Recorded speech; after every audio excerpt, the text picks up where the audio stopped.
Trump's mostly white administration should be investigated too, calling it a country club. And Barbara Lee is now Oakland, California's 52nd mayor and the first black woman to hold the role. She vowed to serve all residents as the city faces a $270 million budget deficit. Get BIN News on demand 24/7 on the iHeartRadio app. It's now time for Let's Elevate, the Arnie and Kerry Show with Arnie Filco and Kerry Grant. All right, good evening, everyone. On this Wednesday evening here in the greatest city in our country, and kind of a rainy day, cloudy day, but it was nice. In terms of the temperature, kind of brought us down a little bit, which we could use. We'll be back to 90s, I'm sure, tomorrow and over the holiday weekend, so a little bit of relief today. But hope everybody's doing well. My great co-host, Kerry Grant, is taking one more night off. He is celebrating some good family memories out on the East Coast. So we wish Kerry well and hope that he and his family are having a great time. But as I did last night, I've got a wonderful co-host joining us in studio, Miss Alicia Plummer. Alicia, how are you? I'm great, but lock the doors, because if Jeff knows I'm here, he's going to come and throw us all out. Oh, good.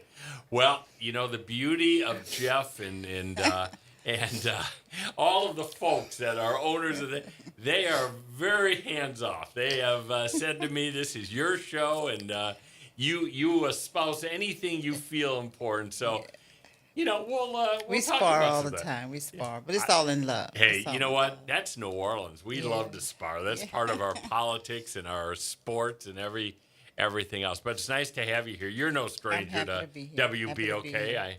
I know you call in and comment. Have had a show here. You telling me about back in the day. Yeah, that's great. Women in politics. Well, good. Well, we're excited. We've been on the air about 6 months and are trying to take topics and, as the show title suggests, elevate the conversation a little bit. So we invite all of you tonight to join us, 504-582-9422. The show is always better when you call in and we could hear your thoughts, and then we'll give you our thoughts as well. We're not shy about that. But, Alicia, I think we got to start today with what happened in the White House. Oh, my goodness. I know. That's a really good reaction to it. I mean, I sat about a month and a half or 2 months ago with horror because of my involvement with Ukraine and watched how President Trump dressed down President Zelensky. That was awful. It was embarrassing for our country. It was horrendous. Disrespectful. I mean, you named the term. And I basically saw the same thing today. You had the president of South Africa come into the Oval Office, which used to be a huge honor, you know, for a head of a foreign state to come to Washington and be in the Oval Office doing a press conference with the media. But yet again, our president had a different agenda. And that agenda was to accuse South Africa of some pretty horrible things, of genocide, of supporting genocide. But aside from the substance, I guess the thing that bothered me the most is this president doesn't understand the protocols of our society. I have never seen in any other place in the world, and before Trump and in Washington, I've never seen a president just disrespect, take down an independently elected foreign leader. And Because I just think it's sick. He's not a president. He's not presidential. I could just go on. He lacks character. He lacks morals. And what happened today, I thought, was a setup. Because when he stopped the meeting to bring on that propaganda film, my mouth was open. It was open, and I was disgusted.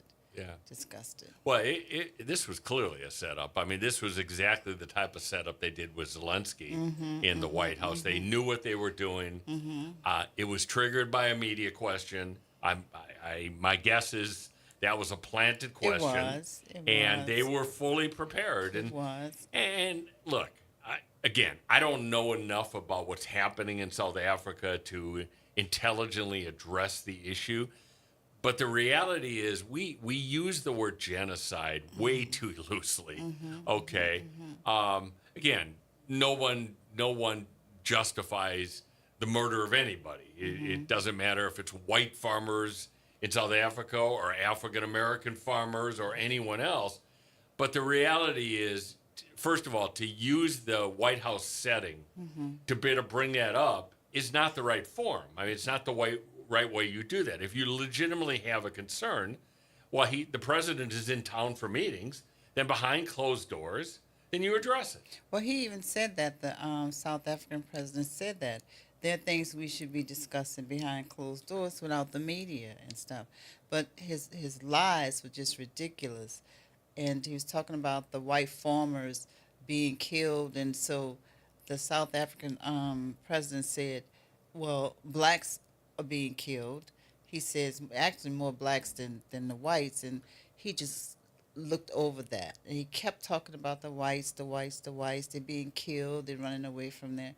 It was just appalling. It really was. And it was interesting, you had Elon Musk sitting literally on the sidelines, somewhat grimacing. And, yes. I mean, you know that this whole issue has been brought up by Musk. This is a Musk issue. It is.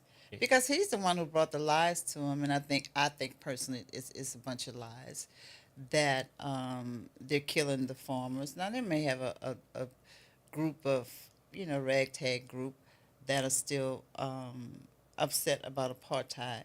I can understand that, and they want power. They're the majority, and they figure they should have more power. But it was nobody but Musk came up with the lies that, they're being killed and stuff. And the thing that got me also when he talked about, look at the crosses all along the highway. Look at all the crosses lined up.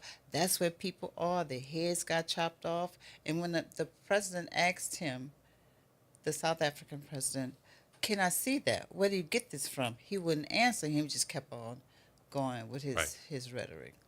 Well, it's a shame because of all the countries in the world, given what South Africa went through with apartheid, given the leadership of Mandela, to create a situation, in my opinion, where you, again, are dividing people is a horrendous thing. And, I think it's just shameful the way this is done, okay? I mean, every country has their own internal domestic policies and problems and things. It could very well be that there are some renegade groups. Look, I know a little bit to this point. You have, on the white side, you have the Afrikaner Party, okay?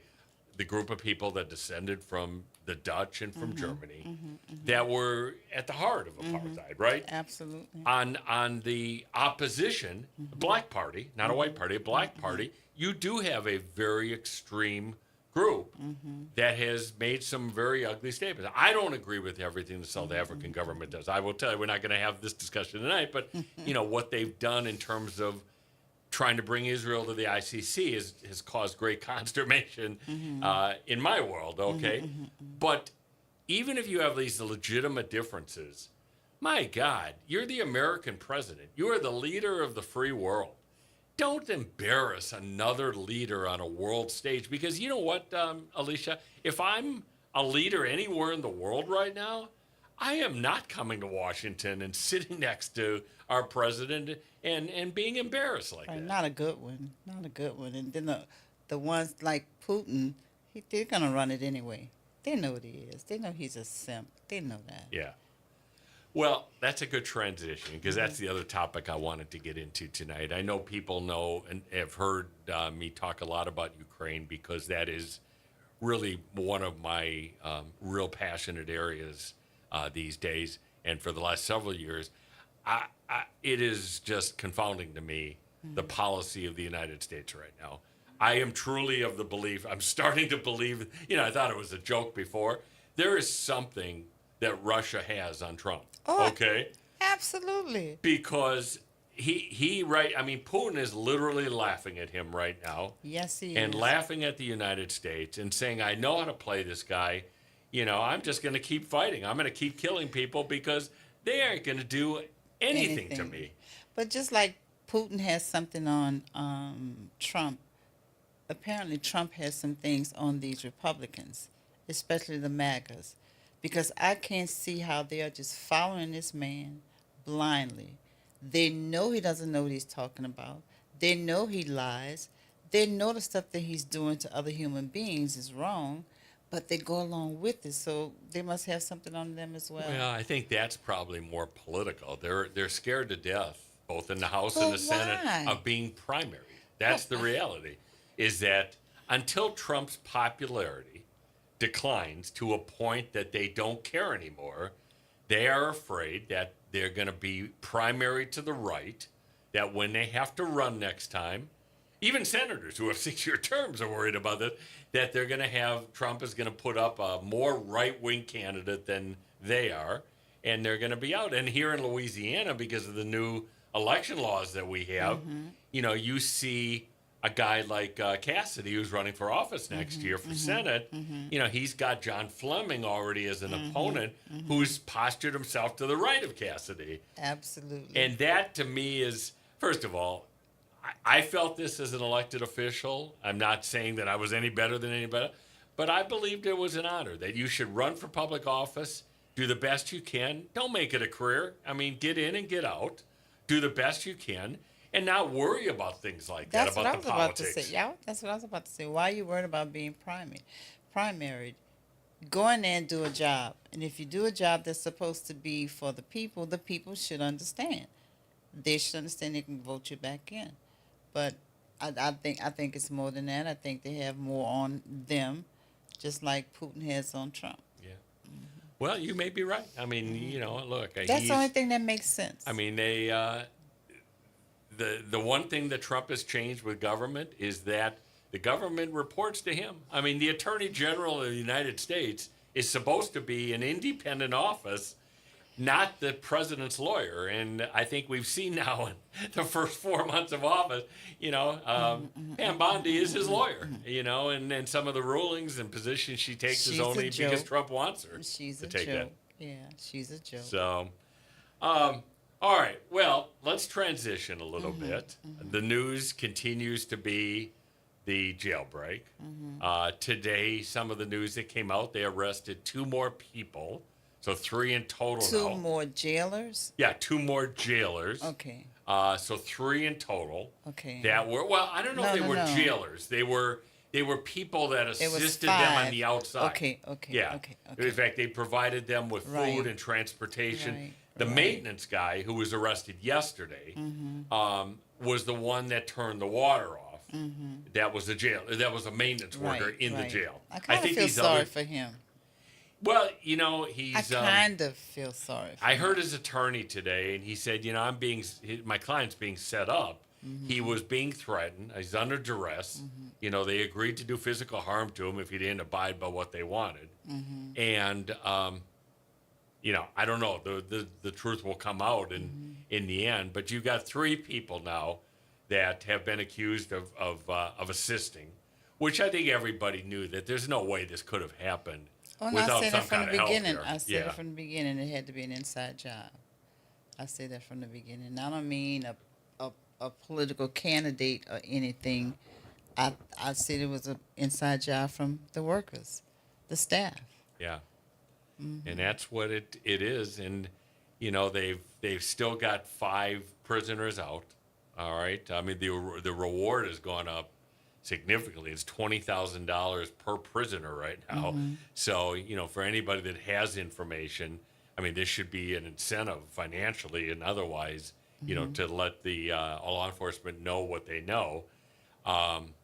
We have 200 plus people out there actively looking for these 5 individuals. And, hopefully they're going to be found. It's interesting. All of them so far have been found in New Orleans. I was going to say that, that's the word everybody's talking about on the streets. They didn't go far. They didn't run far. And they had an 8-hour lead. and did not go far. Yeah. That's kind of amazing. I mean, when you think about it, I guess if you're getting help from the outside, you're going to go where you know and where you're comfortable and where you can get that help. But from and it's clear they had help, like the two guys that were found in the French Quarter. They had new clothes, brand new white sneakers. Yes. That was obvious that they had help. I don't think it was something that they got together one night and did. I think it was planned. Yeah. I think it was planned. I think so. It'll be interesting to see if these prisoners, if they get them, if the remaining ones are together or not. Because I think a lot of people feel that they're talking to each other still and preparing, almost as a group. But we'll see. What I don't know if you had a chance to see Sheriff Hudson yesterday.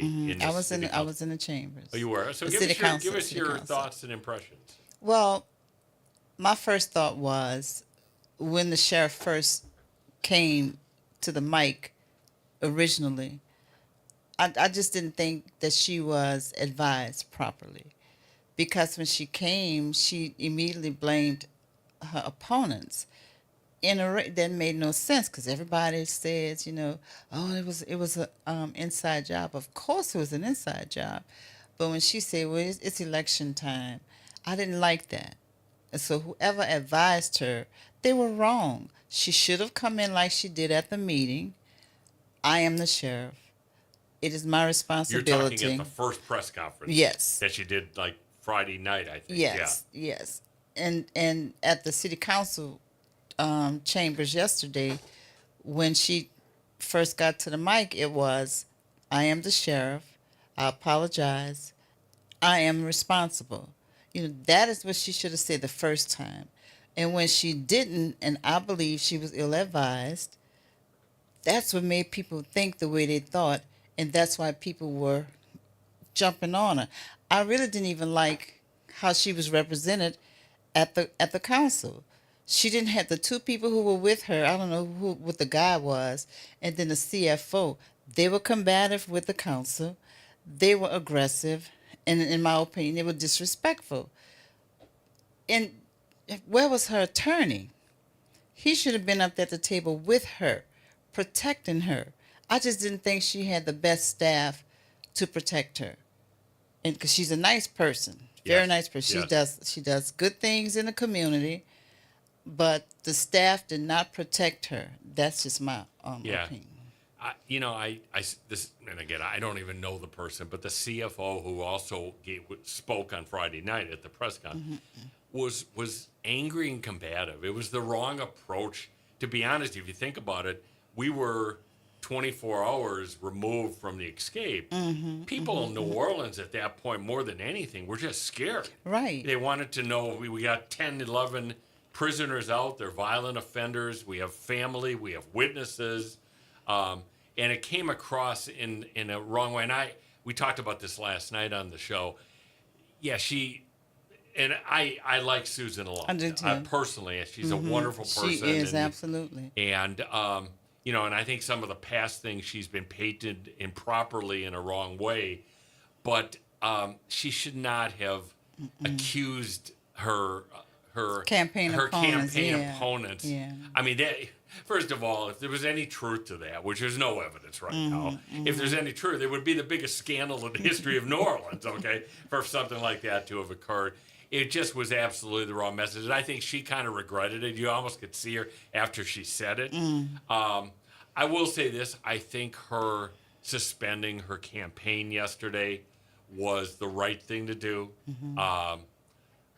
As much as I like Susan, I think it is a very, very uphill battle for her to win this seat again, okay? If I was talking to her personally right now, I would tell her as a friend, I think she should not rerun, okay? That's her choice and her decision.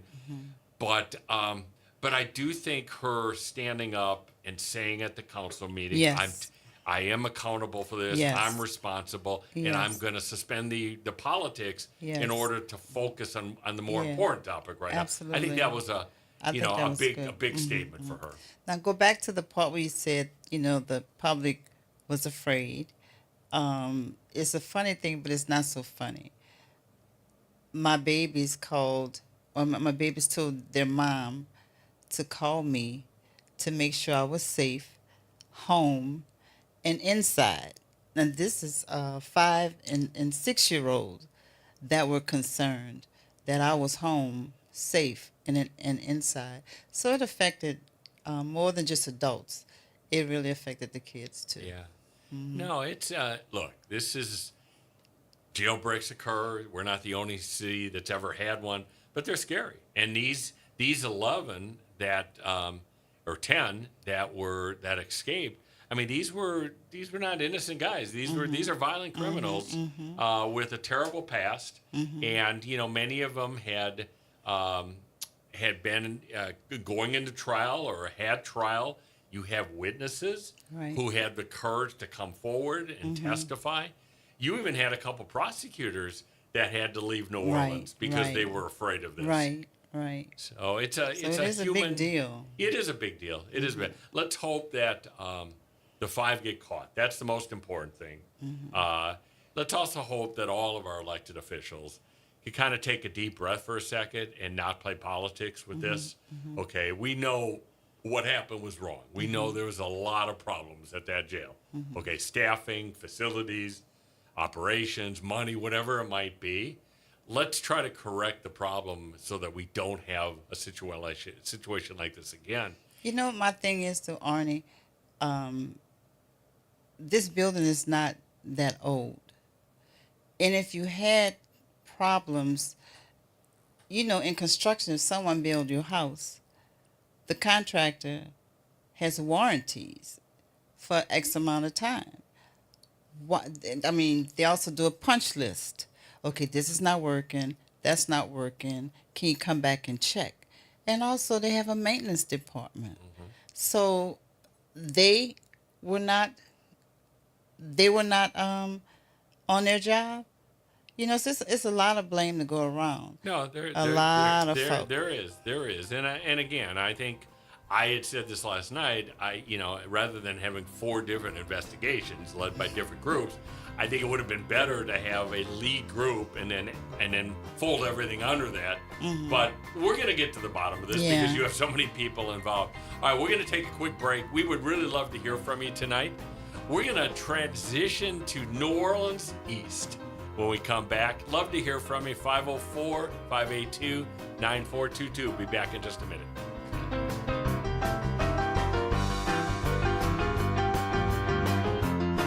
WBOK. Online at WBOK1230.com. On the next edition of The Way Forward, an encore interview about the fight for critical thinking with social scientist Dr. Esha Lofrich. Plus, I'll share what's good, help you go forward, and tell you what you need to know about someone doing good things in our community. Join me Saturday at 3 p.m. It's The Way Forward with Eddie Francis here on 1230 a.m. or streaming live at WBOK1230.com and the Play Old app. On WBOK, what New Orleans is talking about. On Auto Trends with JeffCars.com, here's a snippet of some of what we cover. GPS pioneer Gladys West. We worked long hours computing trajectory orbits and satellite orbits, trying to get the data and everything correct enough. Auto analyst Mark Bland. 14 new vehicle deals that happen in this country out of every 100 that women don't have a fingerprint on. To tune in, check out Auto Trends with JeffCars.com. Saturdays at 4 p.m. on WBOK, what New Orleans is talking about. The Arnie and Carrie Show with Arnie Philco and Carrie Grant.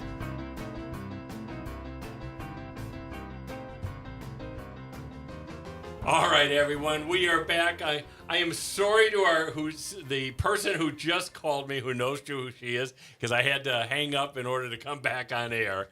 But we are here with Alicia Plummer. Alicia's co-hosting tonight with me, and Alicia, I thought we'd talk a little bit about a topic you're very passionate about and done a lot of work and great work in over the years, and that's New Orleans East. So tell us a little bit of the history, first of all, maybe pre-Katrina and post-Katrina, and then let's talk a little bit. I want to get into a really fun story. Our good friend. Well, maybe we'll do that, but why don't you give your background first? Okay, I've been in New Orleans East since 1979. I got involved in the politics of New Orleans East when I became a real estate agent with Ladder and Bloom, and there was this commercial agent, Skip Tessier. Skip Tessier came to our office and was telling us about this group, the New Orleans East Business Association, NOEBA. And he, implored us to, get involved, join, and I did. And I learned so much. NOEBA is the oldest, I can say, business and residential group in New Orleans East. A lot of stuff we've done, we've stepped up when there are political things going on, votes that come before the body. NOEBA would give an opinion and stuff like that. We fought for different things. We fought for the racetrack to come to New Orleans East on that spot. We supported you guys when y'all were coming with Nickelodeon, and I'm so sorry that didn't come to fruition. We were with Six Flags, and so many other businesses and stuff. And one thing I want to let people know, when the plaza was blowing and going, all the national stores in the plaza made the most money, grossed the most profits in that plaza.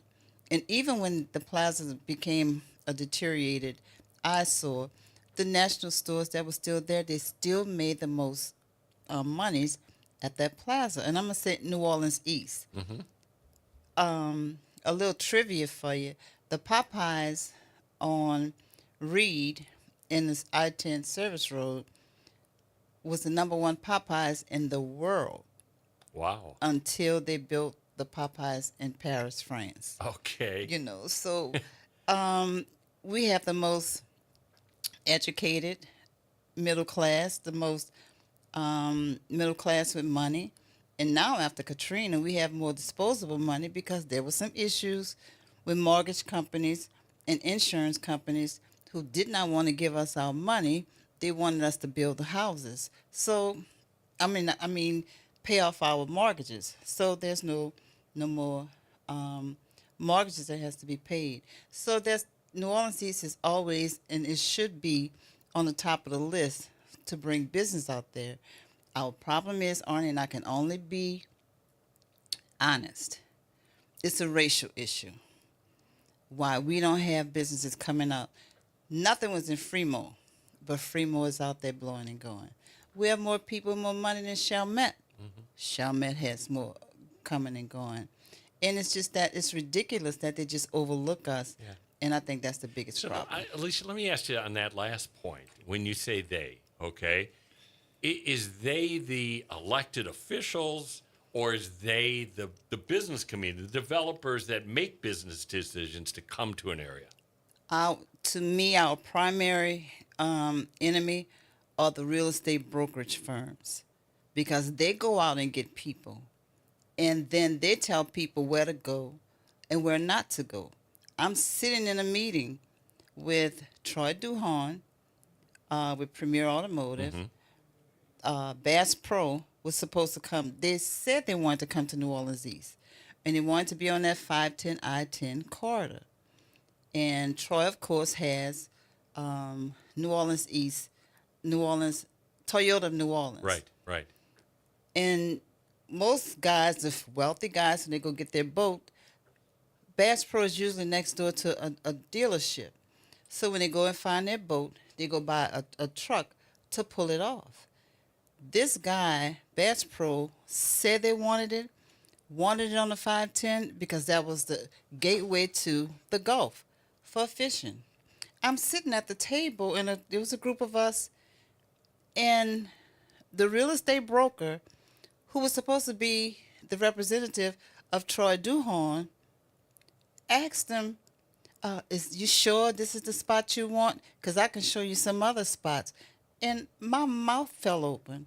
I couldn't believe the audacity of him to talk against the person who got him to represent him. That's our biggest problem. Yeah. So how do we, going forward, we're going to have a new mayor, we're going to have part of a new council, you're certainly going to have a new representative for District E, because Oliver's running for mayor. How do we correct that? How do we bring the facts to the table with decision makers that from a demographic standpoint, New Orleans East is maybe the best in all of New Orleans. It's the city within the city. If we were to separate from the city of New Orleans, we would be the 5th or 6th largest city in the state, larger than Lake Charles. Our issue, if we have a mayor that is New Orleans East friendly, we wouldn't have a problem. If you all remember, in Mark Morial's second term, he put a lot of money out there in New Orleans East. They bought the theater. Also, he left $250,000 for someone to bring a family restaurant. So until we have a mayor that is New Orleans East friendly, until we have council people who are New Orleans East friendly and who are not afraid to do the work, it's going to be the same old, same old. And hopefully unified, hopefully delivering in a unified package to developers and business people the real facts here. Well, let me tell you, talking about that, because when we were talking to Ed Blakely, remember him? I do, yes. The czar. It's a name out of the past, yeah. Cranes in the sky, right? We used to meet, Noiba used to meet, Ernest Gathers. Yes. Ernest Gathers, the economic guru. We used to meet every Tuesday or Thursday, in Jackie Goldberg's house in Eastover. And we would strategize in, what companies the city need to go after to come back. I said, okay, well, why don't you go back and get Walmart back? He said, no, Walmart don't want to come because y'all flood. So we have to educate them. And I'm like, we never flood in New Orleans East. I said, when you all in the city have those May 3rd, May 8th, May 10th flood, we don't flood. I said, the only time we flooded was this Katrina. Mm-hmm. I said, all right, we'll go after Target. Oh, with Target, they don't want to be on the interstate and blah, blah, blah. I said, I'm not talking about Target. I'm talking about Target. And I started naming all the Targets in this region that's on the interstate. I said, but you know something? If they want to be in the boonies, we got Boonies Property Farm that they can come here. He wasn't hearing that. I said, well, I'll tell you what. Go after Costco's. Costco's, it would be the first Costco's in the state of Louisiana. He didn't want to listen to me. I did my homework. I contacted Costco's, got the parameters and everything for Costco's to come to New Orleans East. And it was supposed to be at that old Walmart Sam's site because the first thing, it has to be on the interstate. So he wouldn't do anything. I eased it over to Ernest. So Ernest was doing all the background and stuff. And while we were doing all the stuff to get them to New Orleans East, and they approved. They liked the location. They liked the money, the disposable monies and stuff. Then I hear they're going uptown to Carrollton. So I called my contact. Wait a minute, what's this I'm hearing? Y'all going uptown? They don't even meet your parameters. Oh, yes, they do. Yes. I said, your first thing is it has to be on the interstate. Oh, they're on the interstate. I said, sir, I know you haven't seen the property. I said, the reason why I know, because you think it's on the interstate, when in fact it's under the interstate. And once you look over and see that it's under the interstate, you couldn't even figure out how to turn around and come back. I said, I know that neighborhood. I was born in Holly Grove. That's a retired neighborhood. So he said, well, isn't there a good university in that area? Yeah, across the avenue. I said, but they can't even afford your membership. But then I found out they were given incentives by the city to move up there. That's why I go back to, we need to have a mayor that is New Orleans East friendly. Right. That will help us get things. Right. How important do you think the Bayou Phoenix project is? Because that seems to be, if not the biggest, certainly one of the biggest projects over the last couple of years. How important do you think it is that be successful? Well, I have a project with I have 3 partners that we're working with, and I wish everybody well that's going to bring something to New Orleans East. I hope that everybody who says they're bringing something actually bringing something.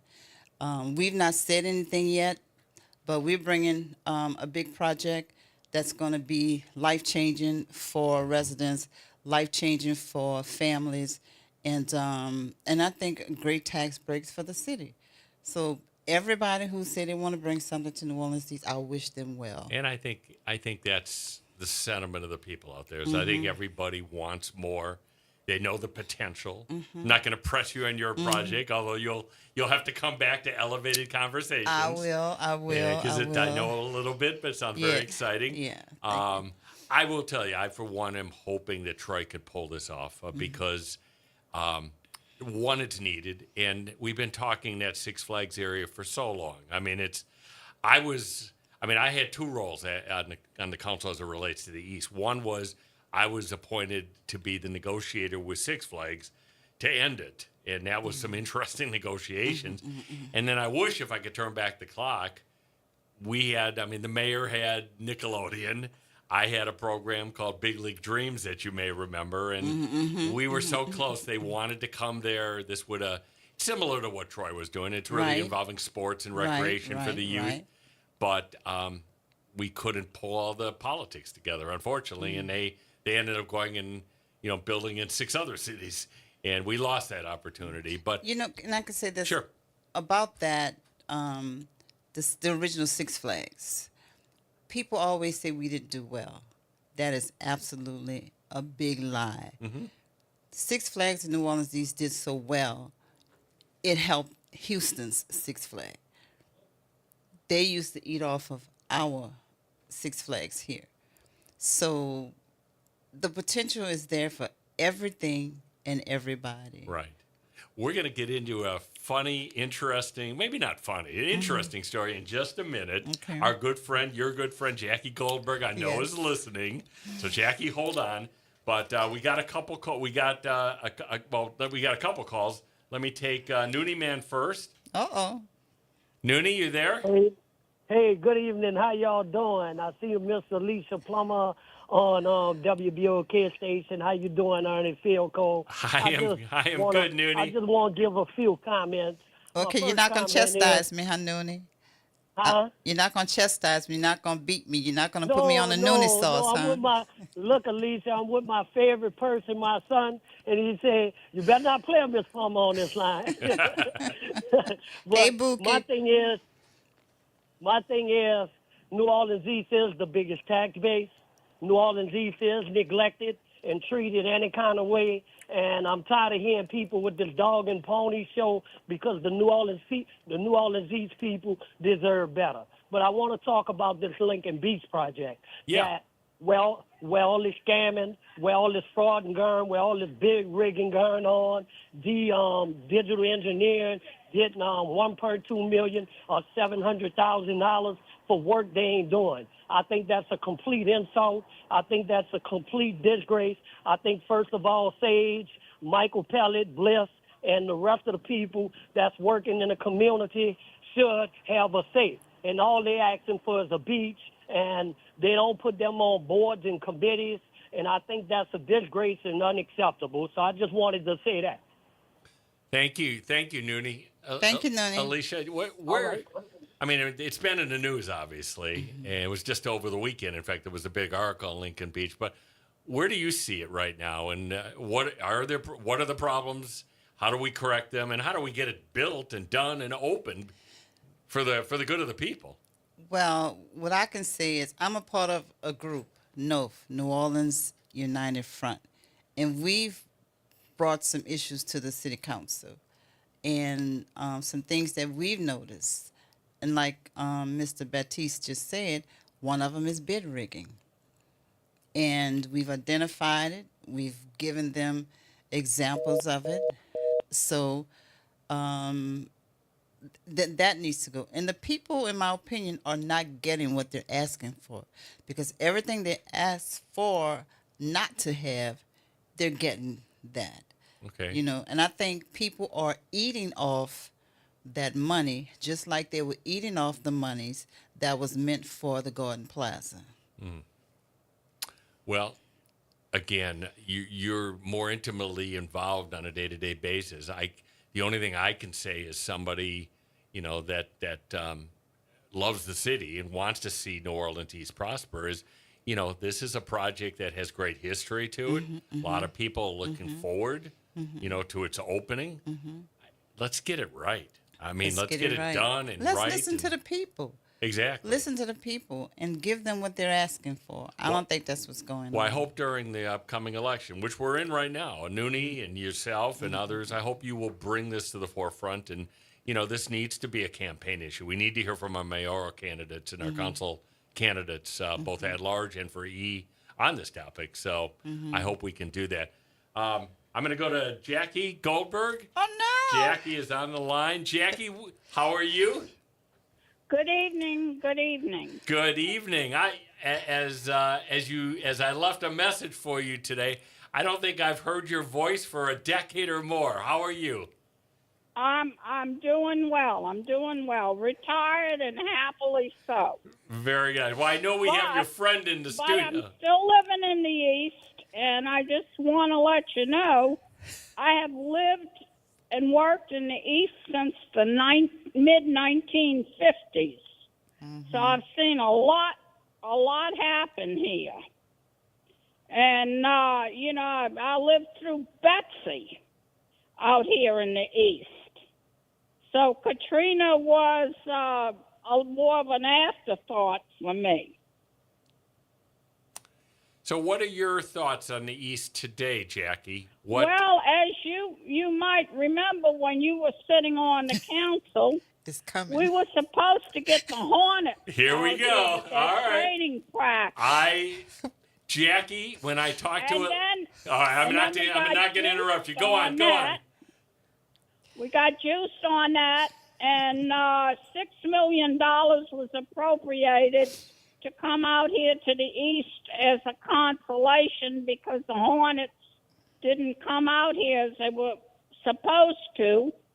I still don't know to this day what happened to that $6 million, but it was appropriated in the council budget. But I can tell you this in terms of development of the East. I was here before NASA.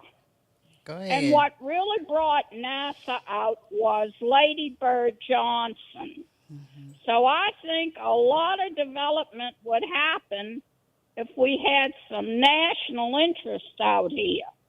We keep relying on locals, but I think it's going to take some national interest. I think it's going to take some people in Congress to get interested in the East, because that's where the big money comes from.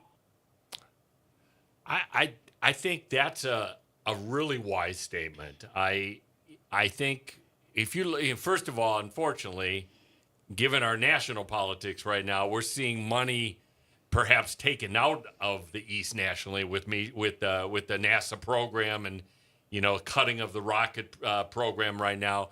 Hopefully that will reverse itself. But the idea of bringing to the table a group of national folks that can go after national clients that could be interested, because again, as Alicia was talking about, when you look at the demographics of the community, there is no better demographics than what we have in the East right now. I just think it needs, once we've got the new leadership in place in our own community, we need to go out to that national audience. We need to get national people involved in that effort. There are people, for example, that run major corporations. The head of Carnival is a New Orleans person, okay?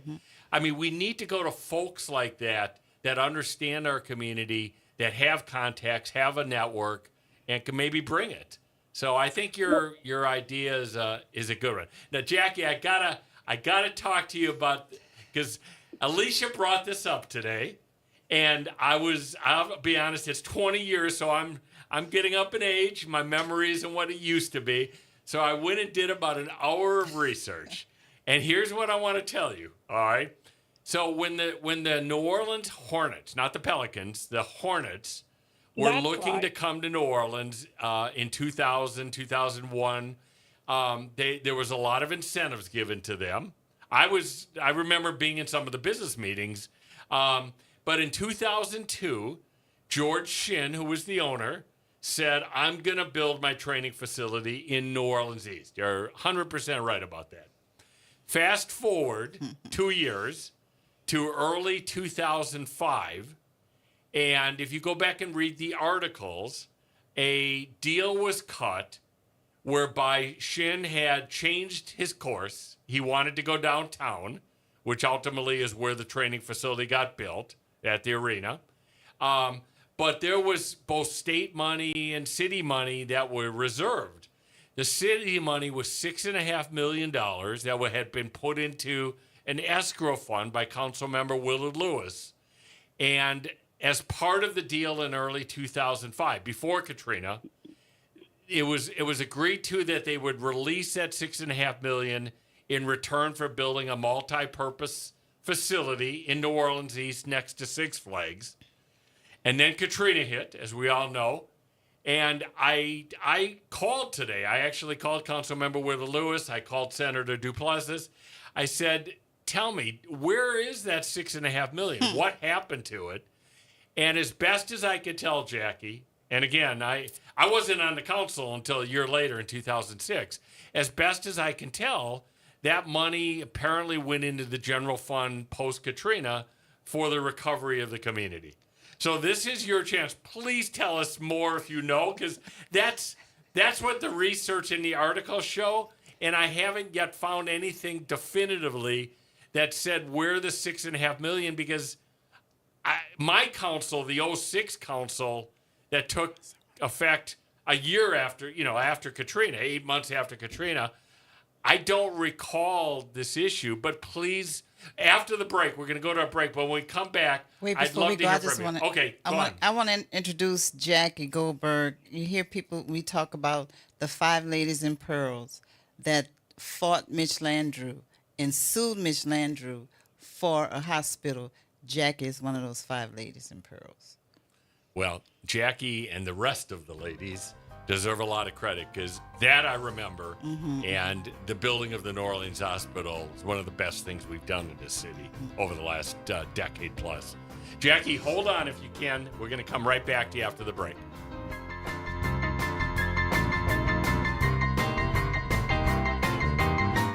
WBOK. Online at WBOK1230.com. On last week's From the Press Box to Press Row with Donald Ware. It's really, as Jamal Murray goes, so go the Denver Nuggets. Denver won the Game 3. OKC comes back, wins Game 4. Now it's 2-2. But also, OKC comes back, wins Game 5 at home. Denver comes back, wins Game 6 at home. And now I think the home trend continues as we've seen it the last 2 games. And I think OKC, with its youth being at home, Williams is going to step up. And I think OKC wins this series. From the Press Box to Press Row is one of the hottest sports talk shows in the country. Join Donald each week as he takes you on a journey through the world of HBCU sports and pro sports and interviews with top sports and entertainment figures. That's From the Press Box to Press Row each week on your favorite station. Box to Row, Saturdays at 2 p.m. on WBOK and on the World Wide Web at WBOK1230.com. What New Orleans is talking about. New Orleans, you want to know what we're talking about? Tune in every Saturday morning from 9 a.m. to 10 a.m. on WBOK for Conversations with Ron Richardson. The topics will always be hot and the conversation will be all the way live. Meet us there. We'll save you a seat. We can also talk about you and your business as a sponsor of Conversations with Ron Richardson. Contact Ron at 504-874-4584 or email him at richardsonronald024@gmail.com for more details. I'm Grant Sashra. And I'm Ro Brown.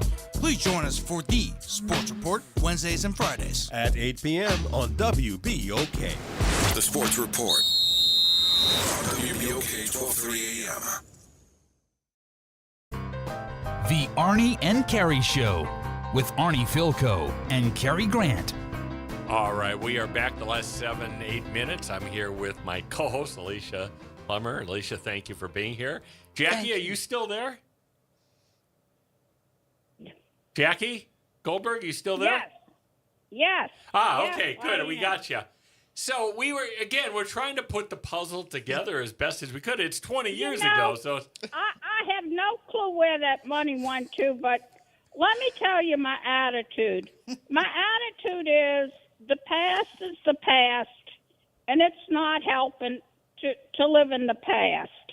I'm talking about the present and the future. Absolutely. And I think the way forward for the East, as I said earlier, is we've got to get national money down here. We have Congressman Troy Carter, who represents us out here. I think we need to work with him and let him try to do what he can do to get people to invest down here and open up here.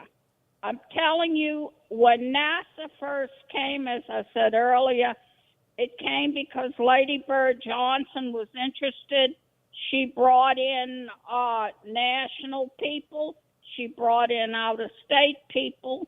The first subdivision that was built when NASA came was Village de l'Est. It was built to house the engineers and the workers at the NASA plant. And who developed it was not locals. It was Centex Construction, which is a worldwide construction company, as you may or may not know. And I'm telling you, the way forward is to stop looking at the council, stop looking at the mayor, and the little bit you can get out of the state is not going to amount to anything. You got to go after the big money with the big boys. And that's the way to get the East jump-started again. Again, as I said, I think that's a great strategy. I really do. I think if New Orleans East could put a coalition of people together that have national contacts and go after them and put a great presentation together that, is truthful about the economics of the area, I would think there's no reason to be successful. I'll just say this as somebody that's lived in the city now for 25 years, not in the East, but in the city. It's frustrating for me because I've heard New Orleans East for so many years that it's like time to get off the snide. That's right. Let's get going already. That's right. And rebuild and build this area and bring the economic development that could come with it. So I hope, Jackie, people like you and Alicia and some of the other leaders that have been involved in the fight for a long time, will stay in it and keep persevering, because I think you can be successful as we go down the road. Listen, I'm in my 80s. It's time for I'm no longer a young Turk. I'm now an elder statesman. So it's time for the young people to step up and do what needs to be done. Go ahead, Jack. And you don't need to keep listening to my ideas. My ideas are from yesterday. You need people with new ideas. I think another way to go is maybe to look at the universities and see what the colleges, what their brains can offer us out here. Yes. Very good idea. But if you don't think big, you can't go big. Yes. Well, you may be 80, but your passion comes through the radio. And we need people that are passionate, that care as much as anything else. So stay in the fight, Jackie. Thank you for everything you've done over the years, and we appreciate you calling in tonight. Thanks, Don't be Jack. a stranger. Thanks, Thank Jack. you. Good night. Bye-bye. Good night. Yeah, I mean, we need warriors like that. You've stood side by side for so many years yourself, trying to see improvement come. And absolutely, it's in my DNA now. Yeah, it's in my DNA. Yeah. So, Alicia, we're about to embark on a new campaign for mayor. I think this is an important campaign, I have to say. Absolutely. I personally, people know because they've listened to me, I've been highly disappointed with our current mayor, okay? I don't think that she's done a good job. And I think people are looking for something new at this point. I think they're looking for the next leader that can take the city to a different place. We can't keep losing people. Population keeps decreasing. We've got to be able to bring more revenue base into our city. I think we made some strides in the area of crime and some other areas. But I think we need a next mayor, as much as anything else, is going to roll his or her sleeves up and say, I'm not worried about the sexy things. I'm going to focus on basic X's and O's and infrastructure, because we need those basic services. We need to focus on industries with high-paying jobs. We have to get away from the poor tourist industry. I was shocked. I just found out a couple of years ago that waiters and waitresses only make $2.13 an hour. I was shocked. I couldn't believe that. And this is what our city does: is the have and the have-nots. Yes. And that has to stop. We have to, and this is me. We have to get rid of that failed charter system. We need to go back to. I was what's his name? He had the Lucky Dogs, Senator Talbot. He asked, "Well, why y'all want to go back to the old? Because the old didn't work." I said, "That's your opinion. That's the lie that was told. The old, and it's 20 years later, and it shows we didn't have the high crime like we have now with this failed charter system. We don't have VOTEC in the schools. Other parishes have VOTEC. So our kids are frustrated. They're not getting they're not getting reading, writing, and arithmetic. And that's a frustration. All that needs to change. Well, and all of that needs to be discussed. There needs to be an agenda and a platform put together. I will tell you the thing that, we can correct a lot of things, but the root cause of a lot of our problems is poverty, is the fact that we have not just inequity. Every major city has inequity racially, okay? We have huge inequity. Huge. And you talked about the fact that people have to work 2 jobs, 3 jobs. Well, that has effects in many other areas. So, well, look, Alicia, thank you for joining. Thanks for This inviting has been a fun me. show, Yes, and hopefully it has. people have enjoyed the discussion. Yes. Hopefully you'll come back. We will bring you back to hear about this East project in the future. Yes, absolutely. Thank you. And we will be back tomorrow night, 7 o'clock. My co-host, Carrie Grant, hopefully will be back from the East Coast, and we will have further elevated conversations. In the meantime, everybody have a great evening. We'll see you sharp at 6 p.m. tomorrow. Good night. This is Arrington Gavin, and the Arrington Gavin Show is coming up next on